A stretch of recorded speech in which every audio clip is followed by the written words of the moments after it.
Be in chapter 5 of Esther this morning.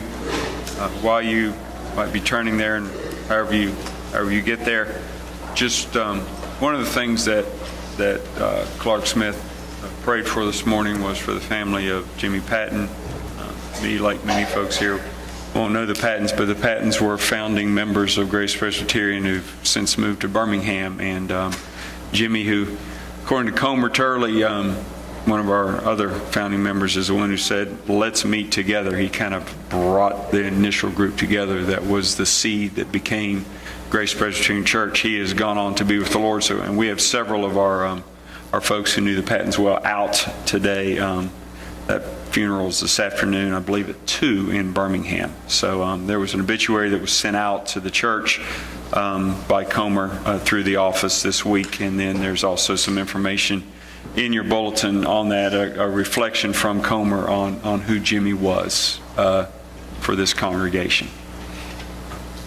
Let's stand now as we hear from the word of the Lord in Esther, chapter 5. We'll read the chapter in its entirety. There we go. On the third day, Esther put on her royal robes and stood in the inner court of the king's palace in front of the king's quarters while the king was sitting on his royal throne inside the throne room opposite the entrance to the palace. And when the king saw Queen Esther standing in the court, she won favor in his sight. And he held out to Esther the golden scepter that was in his hand. Then Esther approached and touched the tip of the scepter. And the king said to her, "What is it, Queen Esther? What is your request? It shall be given you, even to half of my kingdom." And Esther said, "If it pleases the king, let the king and Haman come today to a feast that I have prepared for the king."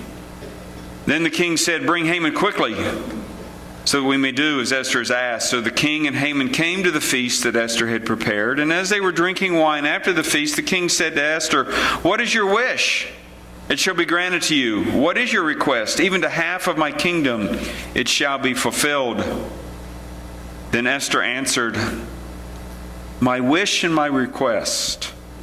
If I found favor in the sight of the king, and if it pleases the king to grant my wish and fulfill my request, let the king and Haman come to the feast that I will prepare for them, and tomorrow I will do as the king has said."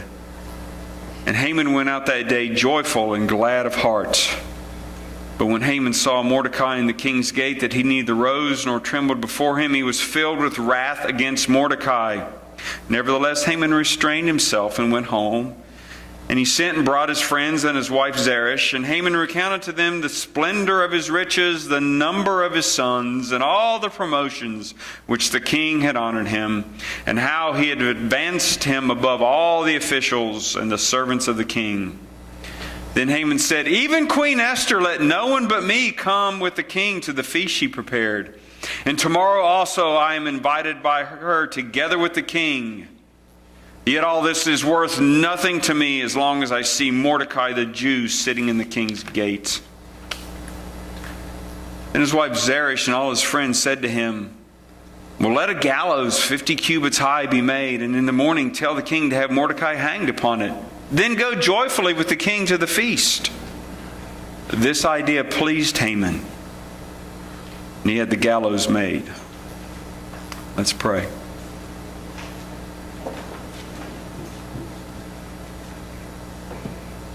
Lord God Almighty, there's so much here. So much real time, real life that demonstrates the great wisdom of your word, which is your wisdom. Lord, as we might have opportunity in this time and further to reflect upon that wisdom, guard us from moralism. Help us to see that we, by your gracious design, are partners in your purpose. And may that encourage us this day and encourage us to seek all manner of wisdom. Because as we are wise and walk with the wise, We walk with Christ, who Corinthians tells us is our wisdom from God. God, you lay two paths before us today, two ways of thinking and being and doing. And as you might do that, give us the honesty to reflect upon where we stand. And may our hearts be drawn to the path of wisdom. In Jesus' name, amen. Please be seated.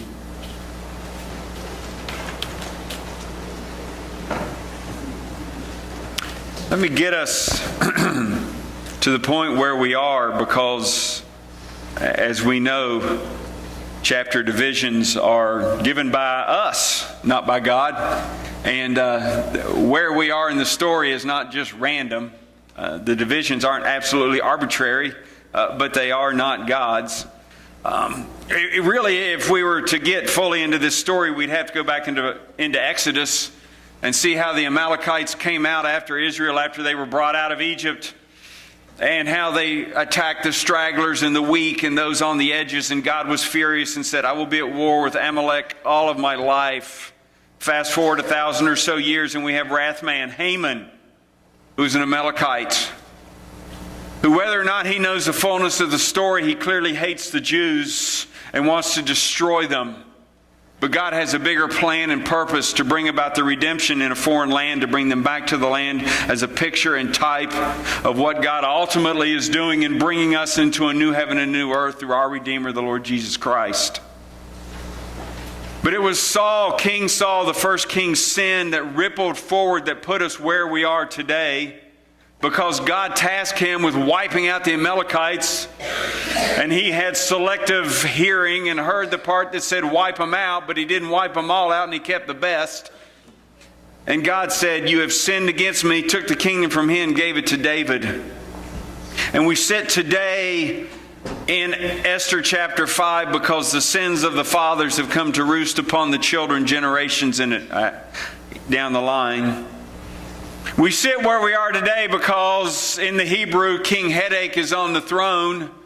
This malleable man who thinks he is the greatest power in the world and simply does what everybody else tells him to do, we've seen so far.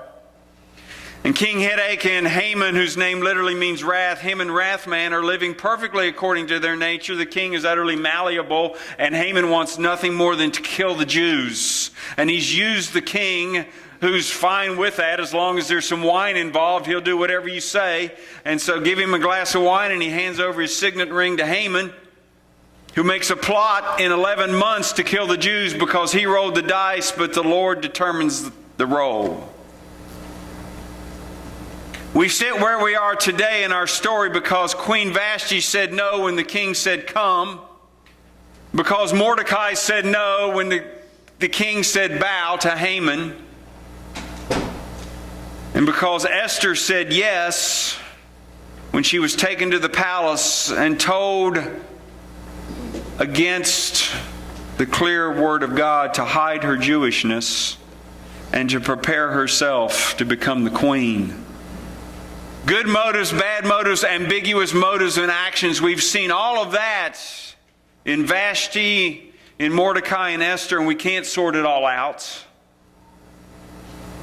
And behind that, as I've said, we've seen all of God's promise that He has a purpose, that He will bring judgment on Amalek and his descendants and rescue His people, the Jews.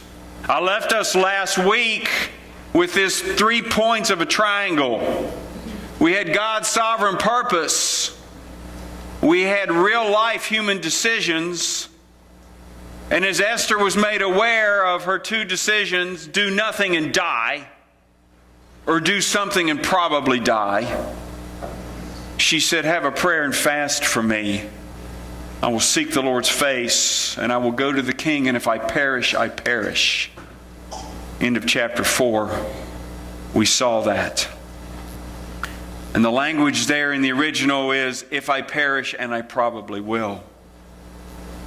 So it brings us up now to chapter 5, and we saw, as we saw last week, that put Esther between a rock and a hard place. And we often find ourselves there, and what do we do?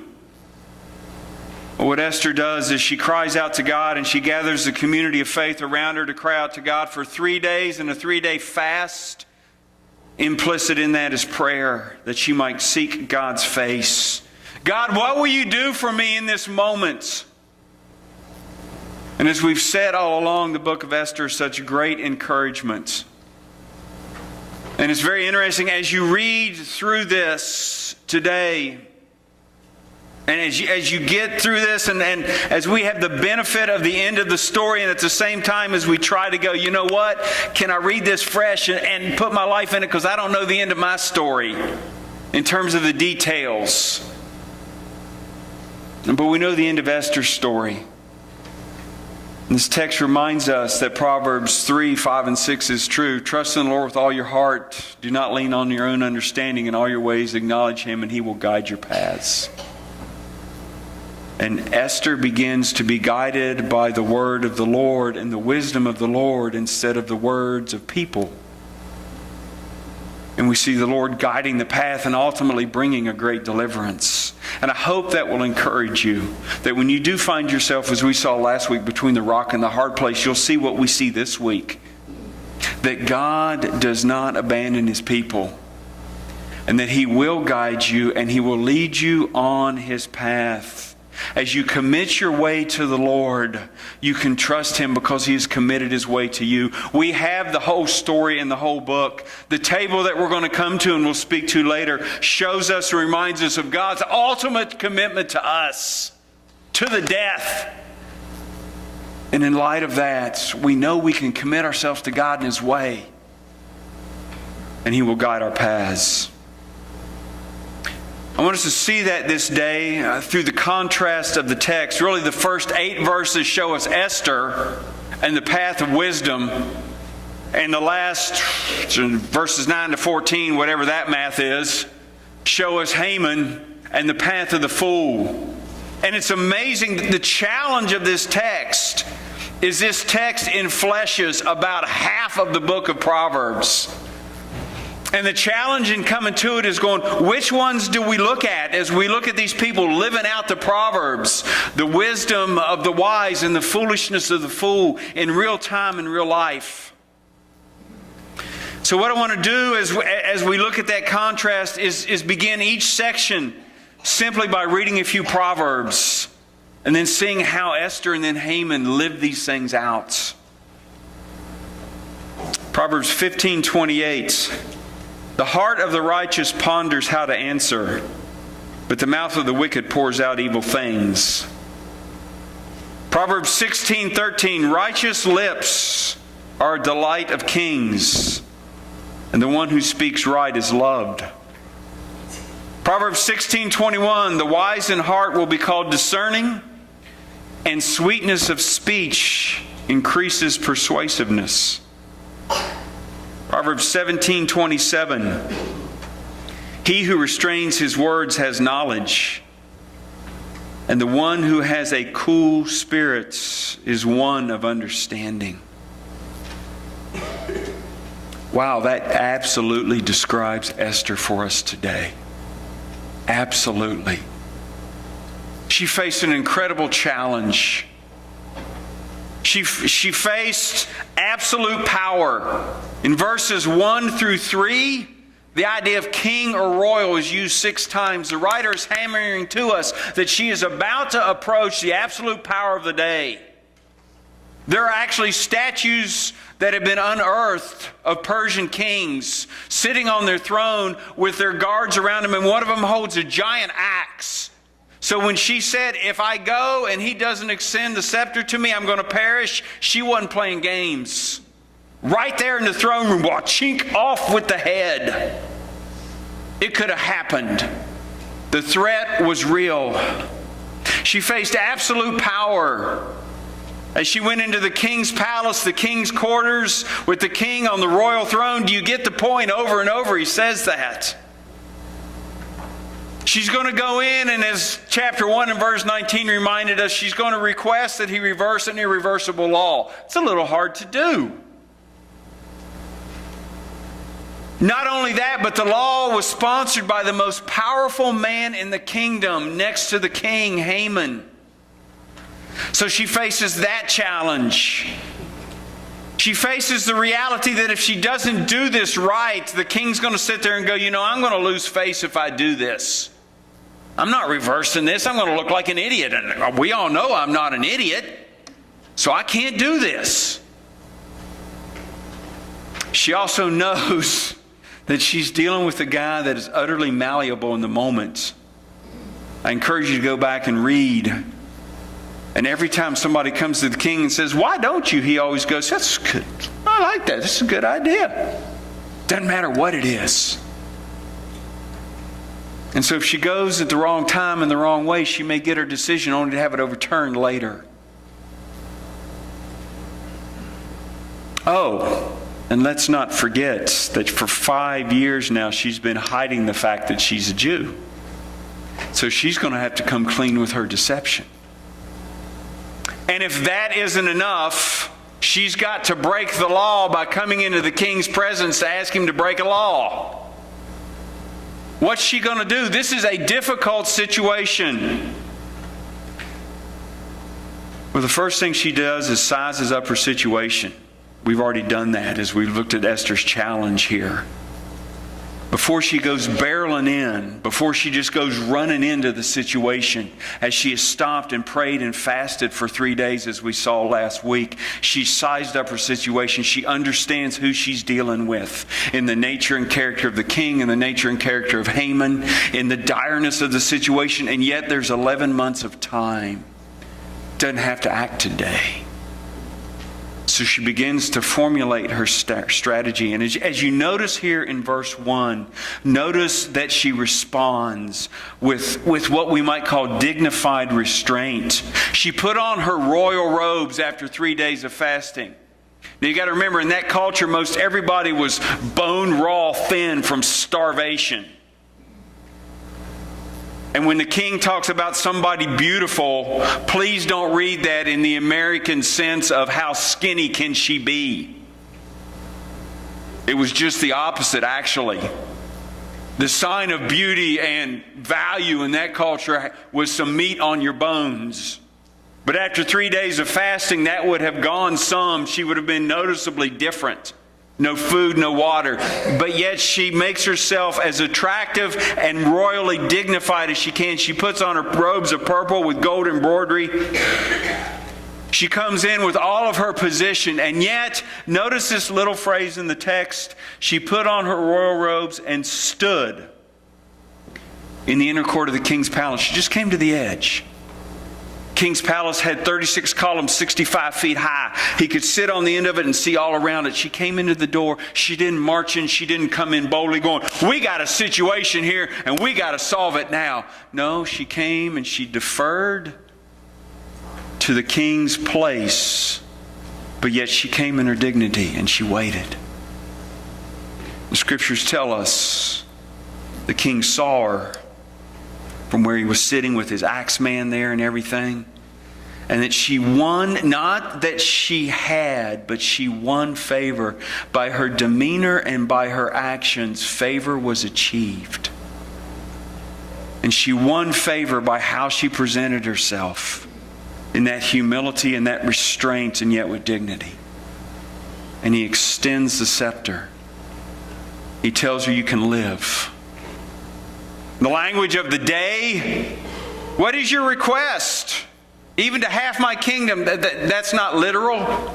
You can read the literature, that's a saying of the day. What do you want? My heart's feeling generous. It's an idiom. Now, Esther could have come out right now and said, well, what I want is for you to reverse an irreversible law because there's a really bad man named Haman that you've raised to power and you don't realize how bad he is. You're an idiot. I want to make you look like a fool. Change the law now. Bull in a china shop. None of the above. Restraint. The one who restrains words has knowledge. The one with a cool spirit is the one with understanding. Sweetness of speech increases persuasiveness. Listen to Esther. It would please me if you and Haman would join me at a banquet today. Let's eat and drink, because I know you really like that. She doesn't say it, but she knows it. Let's go have a banquet where things are calmer, where we don't have all of these hatchet men around us bringing up the tension, where we can relax. And they go relax. And after the feast, when everybody would sit around and drink wine, Esther, the king says, what is your wish? Verse 6. What is your request? Again, I'm feeling generous, up to half my kingdom. Here's what I want, now that I've got you relaxed. This guy that's here with us, he's a bad man. No. Once again,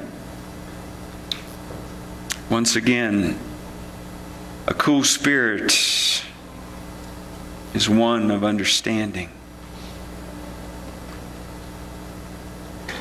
The righteous ponders how to answer.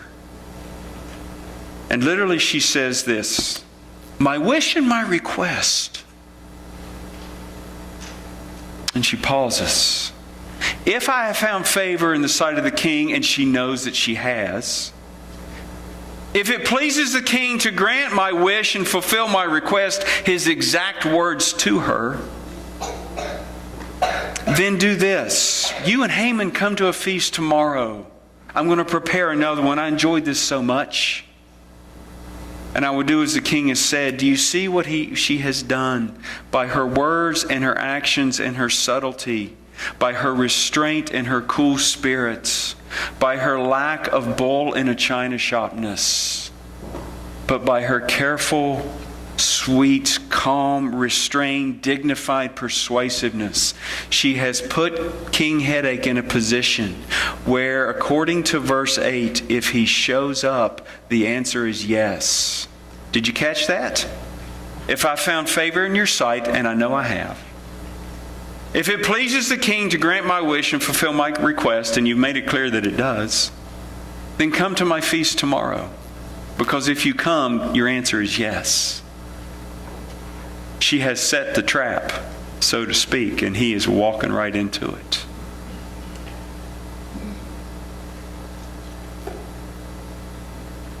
Esther's words and actions, the path of wisdom, reflection, restraint, and a reasoned plan.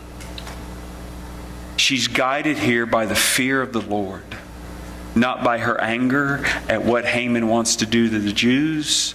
I could have pulled out the book and read countless proverbs on how the anger of man does not achieve the righteousness of God. When has anger improved a situation? When has I'm going to roll up my sleeves and get them going to really improve the situation? You want to see anger? Look at Haman. You want to see a cool spirit? Look at Esther. Yes, there is a thing called righteous anger, but it's probably 1 in 100. Maybe, in our anger. She's guided by the fear of the Lord and not her anger and not her fears. If I perish, I perish. But I'm going to do all the planning I can because I believe God and I believe His purposes. And I believe the Lord's commitment in His promises. That Israel is His people, that He will never leave us or forsake us. That we are His and we are returning to the land, and ultimately a Messiah and a deliverer is coming through our people. And whether I perish or not, somebody is going to achieve this. And Mordecai, as we saw last week, he says those very words to her. You may be right. I may be raised up into this position to be the one that God uses to help bring the delivery. I don't know, because I don't have the last chapter. But I will bring every ounce of wisdom and reason and understanding I can to the situation because I believe God. It's very interesting. Proverbs 2 says this. I tried to pare this down and I just couldn't. If you cry for discernment, lift your voice for understanding. Esther did that with a 3-day fast. If you seek wisdom and understanding as silver and search for her as hidden treasures, you will discern the fear of the Lord, which will overcome your fears. You will discover the knowledge of God. Because the Lord gives wisdom, from his mouth comes knowledge and understanding. He stores up sound wisdom for the upright and a shield for those who walk in integrity, guarding the paths of justice. He preserves the way of his godly ones. Then you will discern righteousness and justice and equity in every good course. Wisdom will enter your heart and knowledge will be pleasant to your soul. Discretion will guard you. Understanding will watch over you, to deliver you from the way of evil, from the man who speaks perverse things, Haman, from those who leave the paths of uprightness to walk in the ways of darkness, Haman, who delight in doing evil, Haman, and rejoice in the perversity of evil, who's going to build a gallows 75 feet high with literally a stick to impale Mordecai on, and find that to be something that enables him to rejoice and go to a banquet, verse 14. Whose paths are crooked and who are devious in their ways. Wisdom guided Esther and delivered her from the evil man. Let's look now at the evil man, Haman the fool. A couple proverbs that describe him. Everyone who is proud in heart is an abomination to the Lord. Assuredly, he will not go unpunished. By the end of this, Haman dies on his own gallows. Proverbs 16:18, pride goes before destruction and a haughty spirit before stumbling. Proverbs 18:2, a fool does not delight in understanding, but only in revealing his own mind.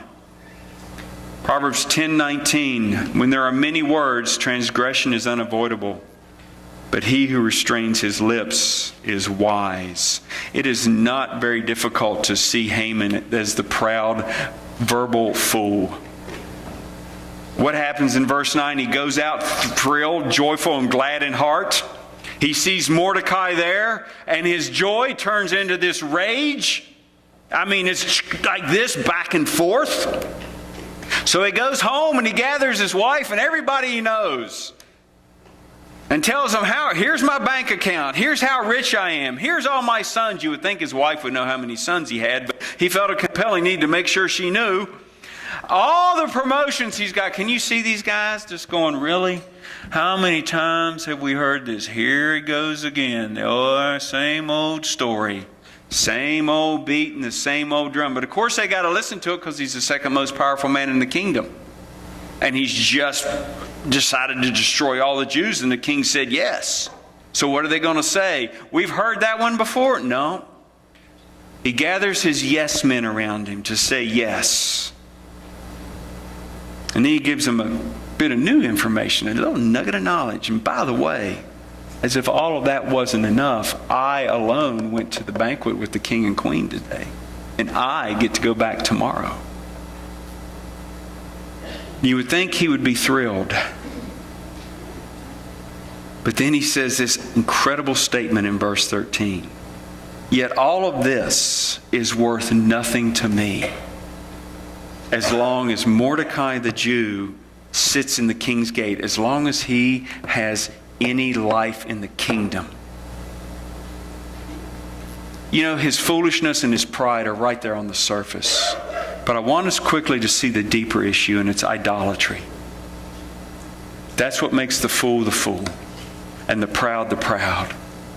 Haman's idol is this. He's got to be important, and he's got to be seen as important. And as long as there is one human being that is not feeding that idol, he is miserable. Put these things in the balance. What a screwed up set of scales. I mean, on the one hand, he has spent all this time piling on the scales his promotions and his position, his importance and his riches, his sons, which in that culture and day was a mark of how important and powerful you were. And he piles all this on a set of scales. And he says, isn't it grand? But there's one little Jewish guy over here. And as long as he's alive, the scales go poof. And they tip in his favor. And I'm miserable because he lives, and therefore my circumstances aren't perfect. And Mordecai won't feed my pride and my need to be important. So I'm going to feed the beast. And his friends, his yes men and his wife join in and go, well, let's just solve that problem. Let's build literally a stake 75 feet tall, taller than the royal palace. And literally, let's impale Mordecai upon it. Do that in the morning. That'll be great. He'll be dead. You can go to the palace, and everything will be wonderful.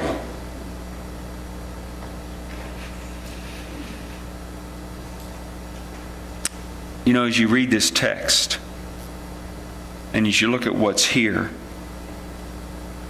I hope we all want to be Esther. But we better be careful of the Haman that lurks in our souls. What are the idols? What are the idols that the flesh is asking you to feed? The lust of the flesh, the lust of the eyes, the pride of life. Haman is full of it. How do you know what the idols are? What can't be ripped away?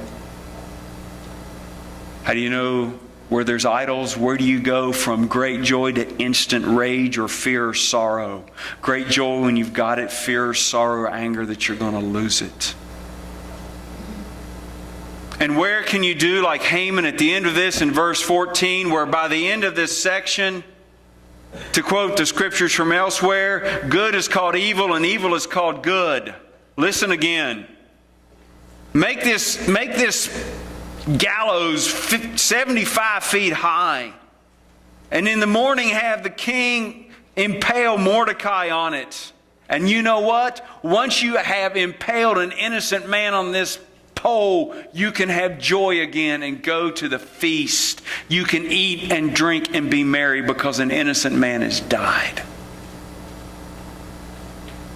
Now, I don't suppose that any of us in here are that twisted. But how easily do we justify evil and call it good and call good evil and find delight in that? What is the difference between Esther and Haman? Proverbs 14:16. A wise man is cautious and turns away from evil, but a fool is arrogant and careless. What is the difference between Esther and Haman? Proverbs 28:26. Whoever trusts in their own heart is a fool, but the one who walks wisely will be delivered. What is the difference between Esther and Haman? Before destruction, the heart of man is proud, but humility goes before honor. What is the difference between Esther and Haman? There is a way which seems right to a man, but the end of its way is death. In Proverbs 2, wisdom will guide and deliver the righteous. Now, if I left us here, and I felt like all that needed to be said, but if I left us here, I would be guilty of a horrendous sin against you. I would have done nothing but preach moralism. And Christianity is not about moralism. All of these moral maxims are true. They're very true. But if I have left you here, then all I have done is said, here's 5 easy steps to getting out of a rock and a hard place. We don't have moralism in front of us. We have discipleship. We have conformity to Christ. And we have the redemptive suffering in light of Christ and His kingdom that we talked about the last couple of weeks when we looked at the rock and the hard place.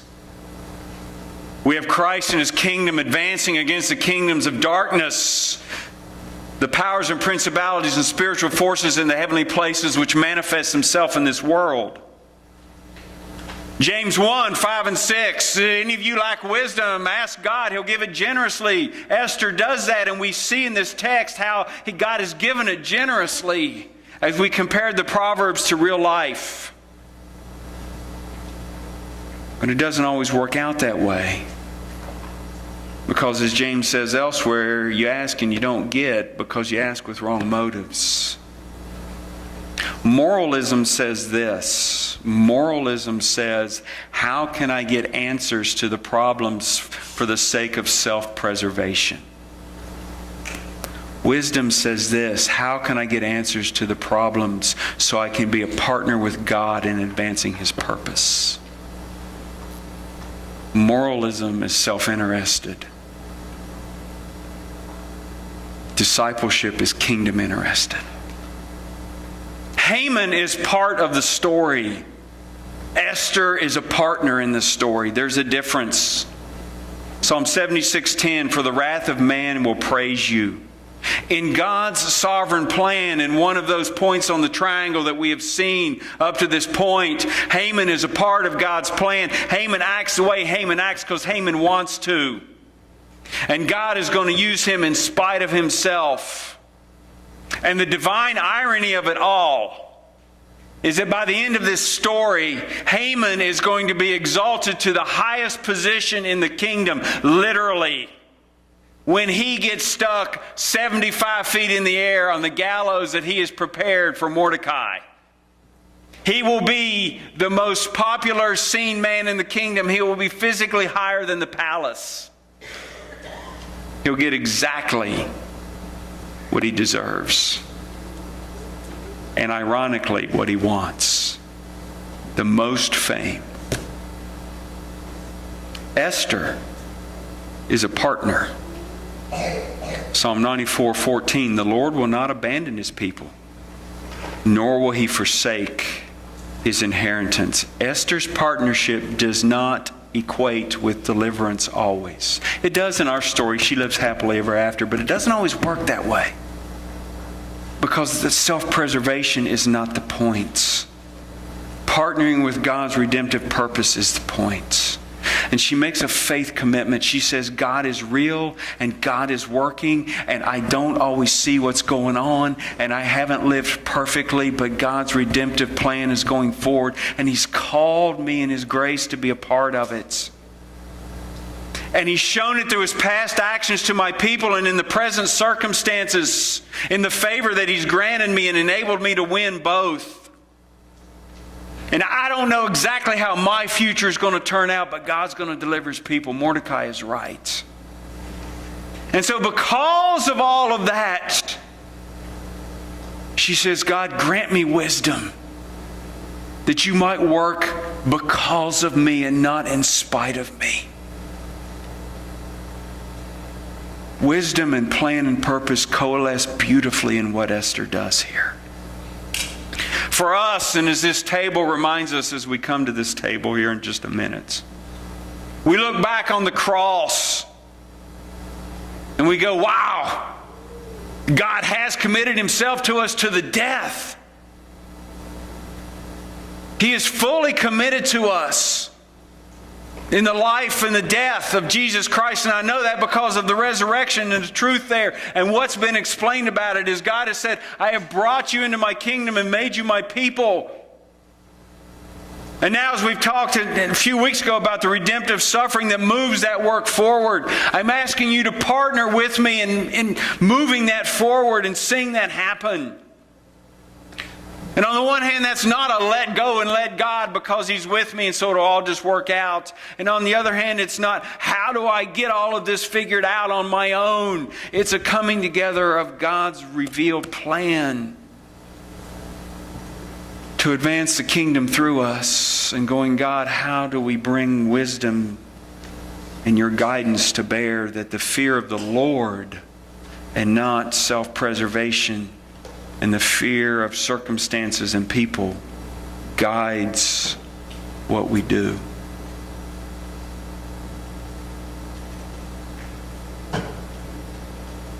As we come to this table, we're encouraged. We're encouraged by God's commitment to us. And we know, as we said just a week or two ago, as we've said the last few weeks, as we get in that rock, in that hard place, and we don't know what to do, and as we're so tempted and convoluted in ourselves to listen to the yes men like Haman did, to recount our virtues,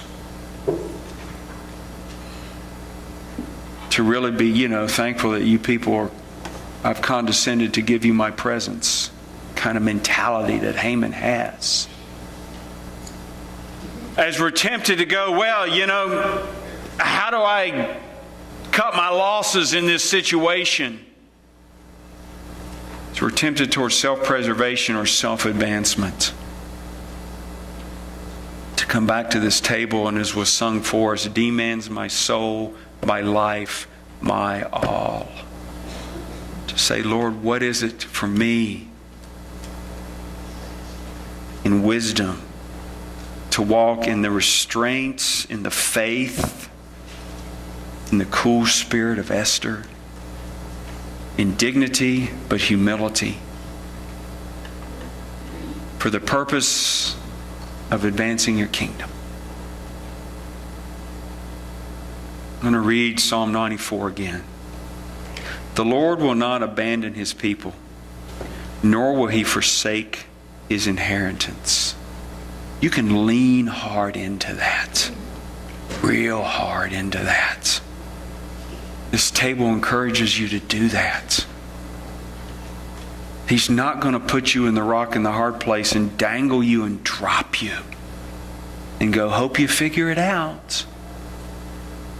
It may not be easy. It usually isn't.